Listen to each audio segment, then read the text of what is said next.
What's good? What's good, everybody? Welcome back to another episode of The Urban Platform Speaks. Make sure to like and subscribe as you tune into the channel. You check out the content. And with that being said, man, y'all see the title. LeBron James and Stephen A. Smith are both made the fatal mistake, right?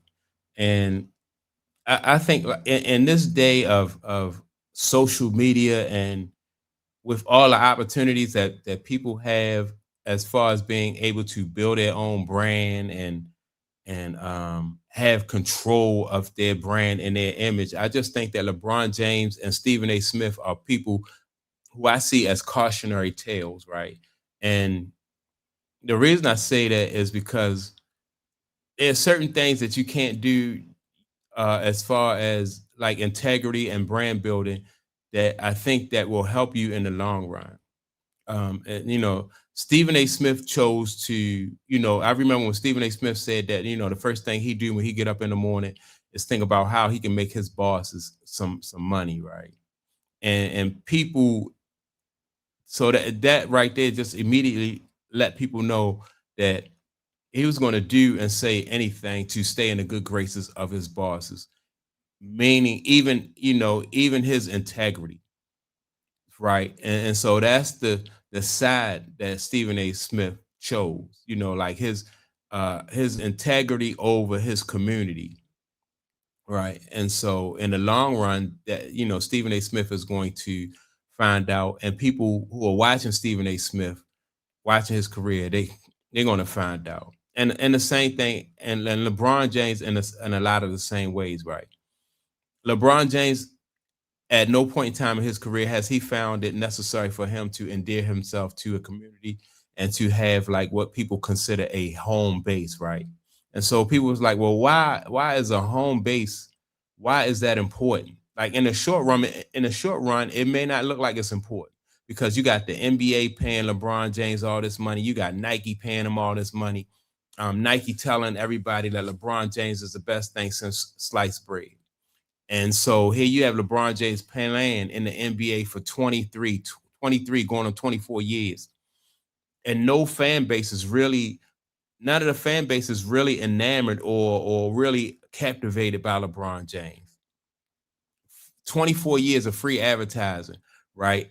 And LeBron James really, when it comes to fan bases, he really don't have that type like I say, they not captivated with him. They not mesmerized by him. Like look, like take for instance, Kobe Bryant. Kobe Bryant, you think about Kobe, you think about that Mamba mentality, right? And that LA fan base is crazy about Kobe Bryant. They crazy about Magic Johnson. And so why are they crazy about Magic and Kobe? Because they put that work in. They left everything, like Kobe said, they left everything they had on the court. And they made sure to like set it up so that they are like with the fan bases, they just stay connected to the fan base. And the fan base, they appreciate that. And so Magic he'll never be broke, because of his fan base. LeBron James and Stephen A. Smith they don't have that same luxury. They chose to turn their back on the fans and the people who who were very important. Like the fan base are very important. And you could be in Stephen A. Smith's shoes and still work for ESPN and maintain your integrity and build a fan base. Like take some like the guy who been with ESPN for a long time, like Michael Wilbon, right? He still have a lot of respect in the community. People don't see him as somebody who is who has really compromised or compromised his integrity because he's going to give you an honest take. You may not agree with everything that Michael Wilbon says, but he's somebody who's going to give you an honest take on what he think about sports.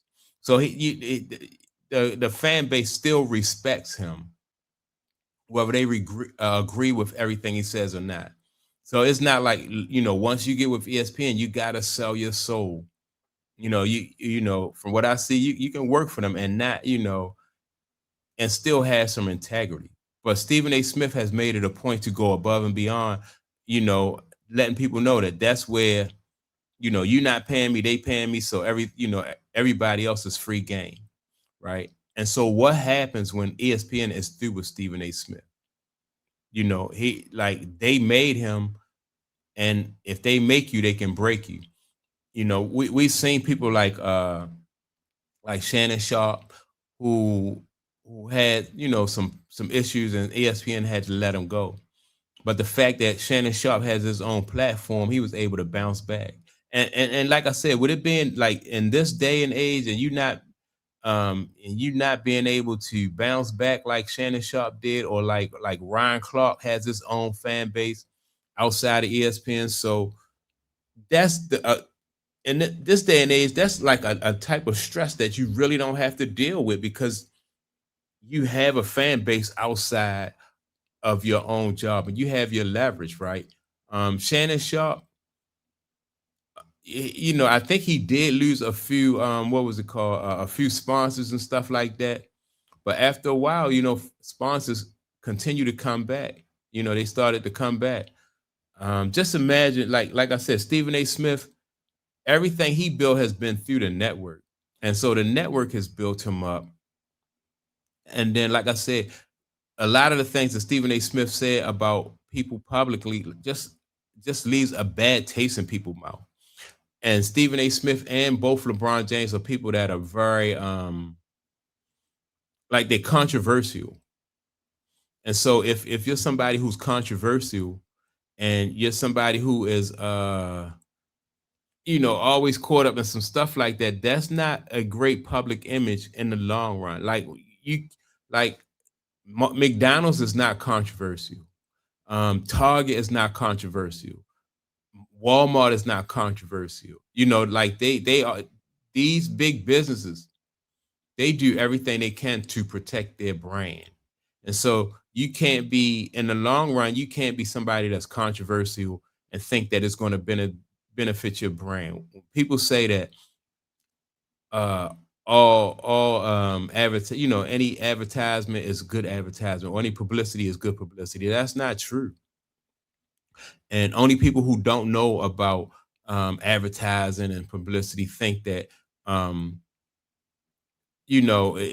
publicity is good publicity. Now, you in the short run, you can get some attention for doing something that is that's outrageous and over the top, but you can't build a long lasting brand like that, because it just won't work. I can't think of one business that is like controversial, always controversial, where people just flock to it like they do any type of big department store or any type of big restaurant or something like that. Like who everybody is everybody just protect their brand. They build their own brand. And then when I see LeBron James and Stephen A. Smith, man, just don't have their own brand, when you have this social media age and all these different platforms, and they chose to be so much more controversial than anything, just so they can see themselves climbing to the top or get over, you know, um, to stay like that. To me, in the long run, I think both of these guys are going to realize that it's not paying off. And so people say, well, Stephen A. Smith has a $100 million contract, 100 plus million, and LeBron James is a billionaire. Like, so if that money really don't, it just all that money do is make you a consumer. Like you don't have any leverage. Outside of that money, you don't have any leverage. And when you're dealing with people who already have money, all you can, what else can you bring to the table? Like your leverage. Michael Jordan has leverage. Like when Michael Jordan is worth like $4.5 billion. They just said the last estimate, they said 4.5 billion. But what's more important than that 4.5 billion is the leverage that might come into he stepped into a business beat. Mike is bringing millions and millions of fans all over the world with him into a business beat. And so when you bring that to the table with you, and you have all those people sitting at the table with you, that's like real leverage. I don't care how much money Mike had. If Mike had less money than LeBron James, and he came in there with that type of fan, those type of fans and that type of influence, that gives you leverage. You know, you got to watch how you, if you make a proposal to Mike, you got to show him some respect. And just like right now, LeBron James, they just Philadelphia just gave LeBron James or signed LeBron James for 2 years, $8 million. Michael Jordan his last two contracts in Chicago was like each one was 30 million plus. 30 million plus, because Mike had leverage though for the fifth and the sixth championship ring. Mike had so much leverage that if the Chicago Bull organization had to decide, well, we're not gonna pay Mike, we're just gonna break this thing up, everybody would have been outraged. They had to pay Mike. That they didn't give Mike that because they thought that Mike earned it or he deserved it, because they had 11 years prior to that to pay Mike more than what he was getting, and it was never an issue. Right? Mike got his money on the back end. He knew he was winding down, so those last 2 years, each year he signed it for over $30 million. Whereas though you got LeBron James, his last 2 years he signed for $8 million, and no, he doesn't have any leverage. He can't go in there with the fame. Like, all right, I'm taking my fan base in there with me, and he didn't have that. He ain't had that luxury what Mike had. So yeah, man, these guys, in my opinion, both of them broke, even though they sitting on a nice chunk of change. But as far as their fan bases, man, they broke, and they don't have any leverage. And I just consider these guys to be cautionary tales. So that's my take. Make sure to like and subscribe. Also, don't forget to leave a comment, and I'm gonna check y'all out in the next video. Peace.